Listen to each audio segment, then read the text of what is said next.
Hello and welcome to Al About Cinema. I'm Al. Today I'm going to do my first list video. I'm really into Halloween, so I thought I'd put together a list of underrated or overlooked Halloween films that you guys should watch to get into the spooky season. So let's get started. Okay, so first couple movies on the list are on the list because either they didn't get enough exposure or maybe a lot of people hate them, but I don't. So maybe these are going to be the most controversial takes on the list. Starting with number 1 is Case 39. How many active cases you got? 38. I love movies about creepy kids, and this one has a super creepy kid in it. Why, Emily? Why, Emily? Why, Emily? Why, Emily? Why, Emily? The plot line is basically blurring the lines between work and her personal life. A social worker takes in a kid who she believes is being abused by her family, only to find out that the story is way more complicated than that. I just never hear anybody talk about this film, and so that's why it's on my list.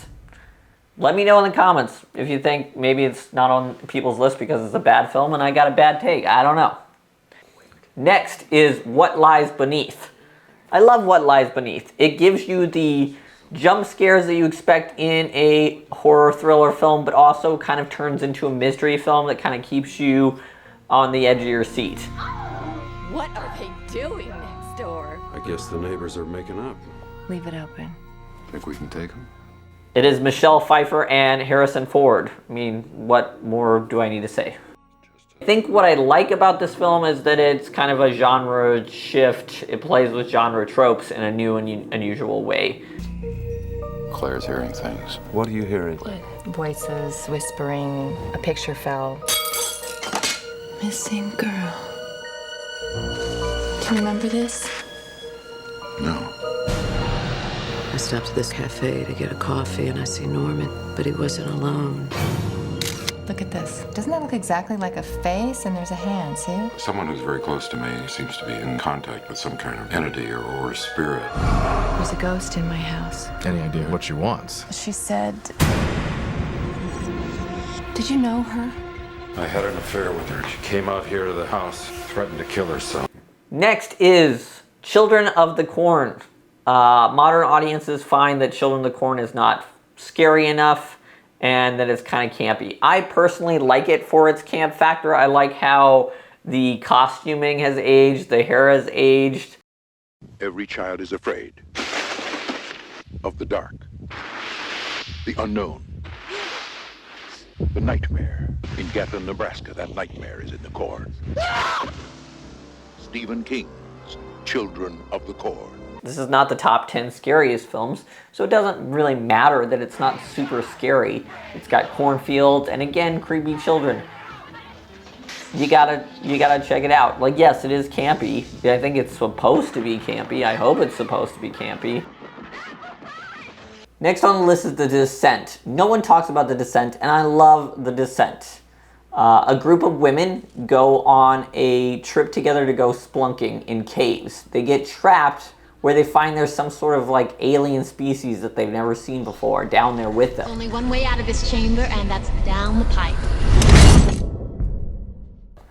What I love about this story is it takes like the regular sort of interpersonal drama of having friends and puts it to the set piece of splunking in a cave. Next is Trick or Treat. Trick or Treat, the anthology film, I think is getting a lot more love than it used to, but I feel like for a long time nobody was talking about this film. It's starting to get recognized. In fact, even when I saw it a couple years ago, I was like, wait, where has this film been my whole entire life? It's fun. It plays on Halloween and thriller tropes and kind of turns them on their heads. It is a good time, and that's why I think it is perfect for the Halloween season. Okay, this next one might be the most controversial on the list. You let me know in the comments. I love Stir of Echoes. I think that people think Stir of Echoes is kind of a cheesy movie, I think. Haven't you ever heard about people being operated on when they're under hypnosis? Yeah, but I don't believe in any of that. I mean, people who say that they were hypnotized weren't really. They were just, playing along. Right. Why don't you hypnotize somebody? Yeah, do me. Close your eyes. Is it because it has Kevin Bacon in it? Like, what's wrong? Like, people don't like Kevin Bacon?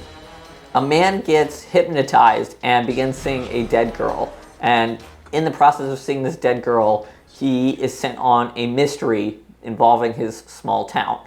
That part of the list was films that were on the list that I think either were underexposed or people just don't like. The next couple of films are on this list, and I think that they are underrated or overlooked because they're kind of intense or strange. So if you're into intense or strange, maybe check out these. Session 9 is a psychological thriller involving these workers who are removing asbestos from an old psychiatric unit. It's weird. Like, this film is very strange and kind of a mind bender. It is one of the films where as soon as it ended, I wanted to watch it again and kind of see it from a new context. We're gone. That's fast. I need the job. So the loonies are outside in the real world, and here we are with the keys to the loony bin, boys. It's intense though, and so I don't watch it every year because it's such a psychological horror that, like, in fact, it kind of creeps me out a little bit. So if you haven't seen Session 9, I recommend checking it out. Where'd you get this? On the shelf. If it's in a word or it's in a look, you can't get rid of the Babadook. A rumbling sound, then 3 sharp knocks. Babadook, dook, dook. The Babadook. I showed The Babadook when I taught film history. I love The Babadook. It is a look at grief and how we respond to grief. I think that this one didn't get a lot of play among, you know, your average list because it's a little bit strange and a little bit intense. And maybe it's a little bit too real for people. The Babadook has its place among the hearts of many a die-hard horror thriller fan, but I just think everyone should be watching it. It's elevated horror and perhaps overlooked because it's a film that's more than a scary movie. This film is about a scared young boy who lives with his mother. They're both grieving their husband and father who died when a mysterious book arrives. This is also one of those films that kept me thinking once the credit rolled. Just like Session 9, after it ended, I was left, you know, it still stayed with me a while, and I think that that's a sign of a good horror film. I need help.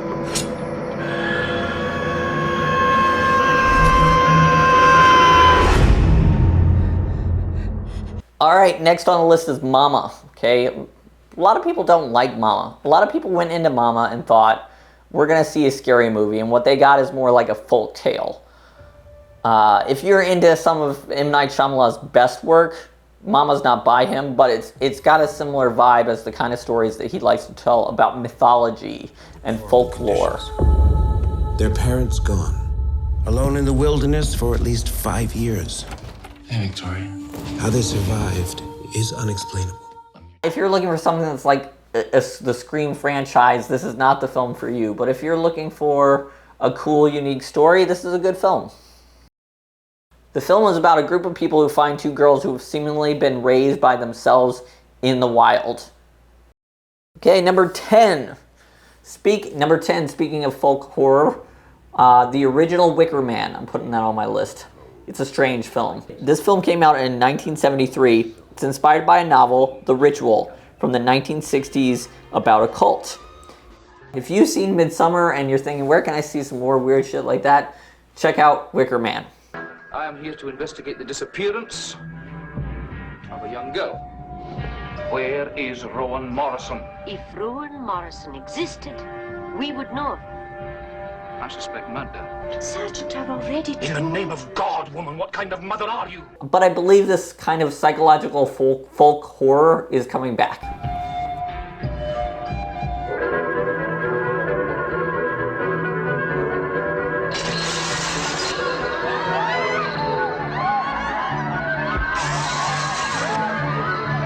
The next 3 films, the last 3 films on my list, are just weird, fun Halloween movies that often go overlooked. I'm a millennial. I'm not afraid to admit it. And for that reason, I put Idle Hands on my list. So I came all the way over here. You said you was holding. I didn't say what I was holding. Anton Tobias never had much on his mind. Don't you think you should have like a goal? My dream life would be to lie around all day in bed and watch TV while some hot broad delivers me food. And he always had time on his hands. 4 bodies have been discovered and the killer is still at large. Until one of them got a mind of its own. Why isn't Idle Hands a bigger cult classic? It's a late Gen Xer stoner teen horror film starring Devon Sawa, Eldon Henson, and Seth Green. A burnout must save his town from his own hand. It's gross, it's stupid, it's fun. Get into it.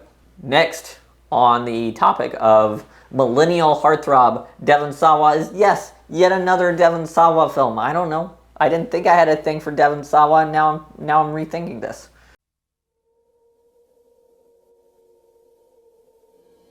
The film? Casper. Yeah, why isn't it on people's list? Because it's a kid's film. I don't care that it's a kid's film. It's great. It's beautifully shot. It's funny. There's a girl on my bed. Yes. Hi. Enjoyable. If you haven't seen it in years, I recommend revisiting it. Will never be the same. Cool. Ghosts can't hurt you. Yes, again, bone bag! Don't come near me, you spiteful spook! We share haunting stories, we throw parties. Pull! The parties are always pretty dead, though. I feel like Oprah on hiatus. What the hell do you think you're doing? We have company. Well, company loves misery. Boom! Take a hike! Get a grade. If you're watching on a Halloween, maybe put this one on early when the young trick-or-treaters are around so they don't see disturbing stuff as they're trying to get some candy.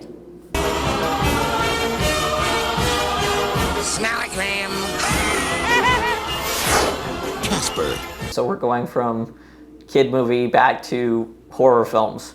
Clown. I love Clown. I think Clown was really well done. I didn't want to see it when I first heard about it because I thought it was just going to be Eli Roth gore fest with Clown, and I didn't find that really interesting. But then when I sat and watched it, it's a little bit more complex than I gave it credit for. Where's